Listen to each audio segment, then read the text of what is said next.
Messieurs, dames, soyez les bienvenus sur cette petite vidéo, une vidéo hors live. Je sais que d'habitude, les news, vous avez l'habitude que ça soit en stream, mais pas cette semaine. C'est pour ça que la vidéo arrive aussi tard, c'est parce que je me suis occupé d'Alliance Insight, une ouverture qui a été superbe en plus de ça. Mais malheureusement, je n'ai pas pu m'occuper des news, c'est pour ça que je le fais aujourd'hui, ce mardi 6 mai, pour les news du 24 au 30. Et il s'agit de la fin de Duelist Advance, l'évolution du Duelist. Et vous le voyez, on va avoir des petites cartes un petit peu génériques, qui peuvent être sympathiques, notamment Reveitas Mocha, qui est un monstre vent aqua, c'est très rare pour le coup. Flip également, de niveau 3, qui a 1000 d'attaque et 100 de défense. Son effet flip, c'est quoi? Vous pouvez cibler un monstre face recto sur le terrain, il gagne 1000 d'attaque, mais envoyez-le au cimetière durant la end phase. Ça c'est pratique pour enlever un monstre ennemi, hein. Ça c'est pas trop mal. Vous pouvez cibler un monstre en position de défense face verso sur le terrain, invoquer spécialement cette carte depuis votre main, et si vous le faites, changez le monstre en position d'attaque. Ok. Pourquoi pas, c'est assez rigolo. C'est réellement utile dans la méta actuelle, mais why not? Peut-être que ce sera utile dans la prochaine, on verra bien. Vous ne pouvez utiliser chacun des effets précédents de Reveitas Mocha qu'une fois par tour, évidemment. Et durant votre end phase, vous pouvez changer cette carte en position de défense face verso. Pour moi, ça c'est un incontournable. Les cartes flip, c'est une obligation que la carte doit se changer en position de défense face verso, sinon ça sert strictement à rien. Donc comme je disais, ce sont des cartes un petit peu génériques, pas très folichons, mais bon, il y en a encore 4 autres, et après on va passer à d'autres trucs plus intéressant, ne vous inquiétez pas. La carte suivante, c'est le Âme des étoiles, en anglais The Âme Star, évidemment vous avez compris le jeu de mots. C'est un lumière bête synchro de niveau 3 qui a 1000 d'attaque et 1200 de défense. Pour l'invoquer, il faut un synthoniseur et un monstre non synthoniseur ou plus. Si cette carte est invoquée par synchro, vous pouvez défausser une carte pour invoquer spécialement un monstre depuis votre cimetière qui a été utilisé comme matériel pour l'invocation de cette carte. Si vous le faites, il est traité comme synthoniseur. Ça c'est cool, c'est très intéressant, c'est très intelligent aussi comme effet, donc ça j'aime bien. Et si cette carte est dans votre cimetière, vous pouvez défausser 2 cartes pour invoquer spécialement celle-ci, mais bannissez-la lorsqu'elle quitte le terrain, et on peut utiliser chaque effet de Âme des étoiles qu'une fois par tour. Est-ce que ça sera réellement utile? J'ai des doutes, c'est un bête lumière, on sait que c'est pour tenter les gens avec le deck de Luca, mais j'ai des doutes quant à l'utilité sincère de cette carte. Une carte qui visuellement me plaît énormément, c'est le marais tonitruant soudain. C'est une magie continue, et lorsque cette carte est activée, on peut défausser une carte. Si vous le faites, posez une piège continue depuis votre deck ou cimetière avec un effet qui s'invoque spécialement comme monstre. La carte défaussée exclue évidemment. Donc ça va être très utile pour Odillon par exemple. Si une ou plusieurs cartes que vous contrôlez sont détruites au combat ou par un effet et envoyées au cimetière ou bannies face recto, vous pouvez en cibler une et ajouter une carte du même nom depuis le deck à la main. Très cool ça. Ça, on le souligne très peu, mais c'est très cool. On ne peut bien évidemment utiliser chaque effet qu'une fois par tour, et on ne peut en activer qu'une fois par tour. Je crois que de toutes les cartes qui sont utiles, enfin, qui sont notifiées aujourd'hui, c'est la seule qui est utile. Enfin, en mon sens. La prochaine est très intéressante aussi. Très intéressante, enfin surtout très drôle. Erreur de livraison, mais qu'est-ce que c'est que ce truc? Lorsqu'une carte ou un effet qui inclut un effet qui ajoute une ou plusieurs cartes depuis le deck à la main est activé, du style impôt par exemple, eh bien l'effet activé devient: votre adversaire prend une carte depuis son deck pour vous, à ajouter à votre main, et vous devez garder la carte révélée. Durant la phase de ce tour, mélangez-la dans le deck, et si vous le faites, piochez une carte. Alors, qu'est-ce que ça veut dire? Donc déjà, votre adversaire, c'est la personne qui a activé erreur de livraison, hein, que ce soit clair. Je précise parce qu'il y a des gens qui ne comprennent pas, visiblement. Toi, t'actives ton pot, moi j'active erreur de livraison, du coup, je peux prendre une carte depuis mon deck et l'ajouter à ta main. Tu gardes la carte révélée, et durant la end phase, tu la mélanges dans ton deck, puis tu pioches une carte.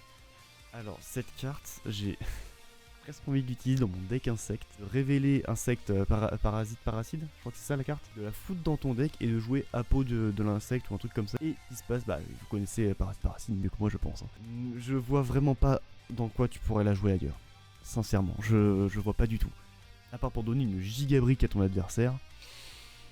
La carte suivante, alors j'ai eu un faux espoir. J'ai cru que c'était du support pour bête cristalline. Alors oui mais non, vous allez comprendre.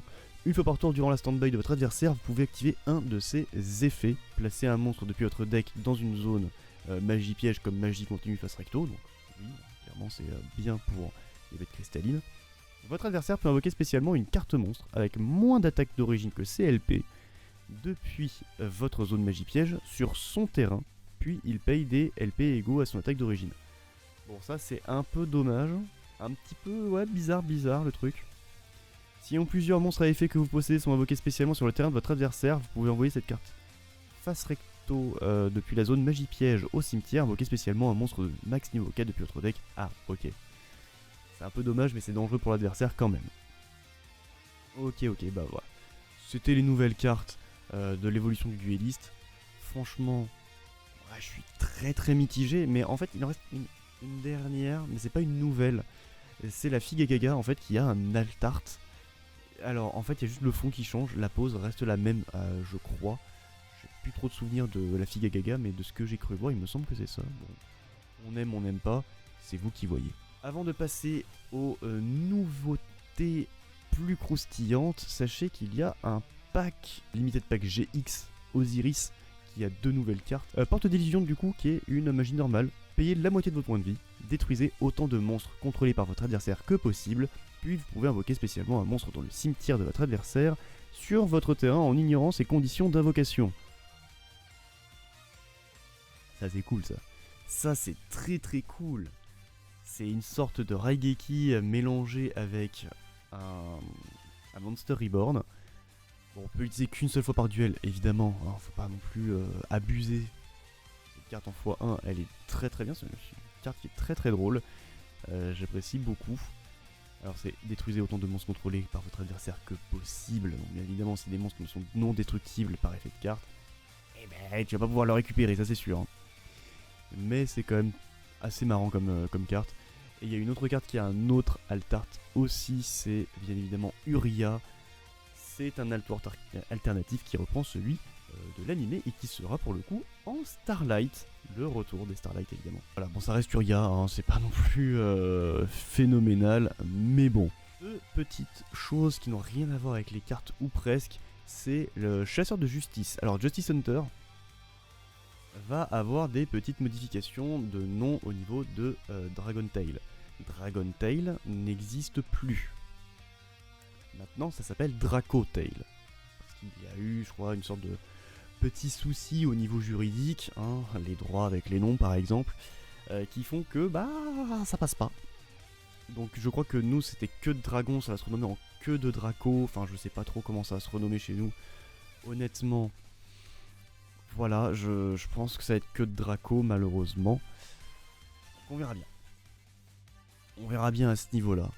Mais voilà, sachez que Chasseur de Justice a encore une fois un nom qui a été modifié. Tout comme juste avant, tout comme Malice, qui a eu Malice, Ryuge, Rizéal.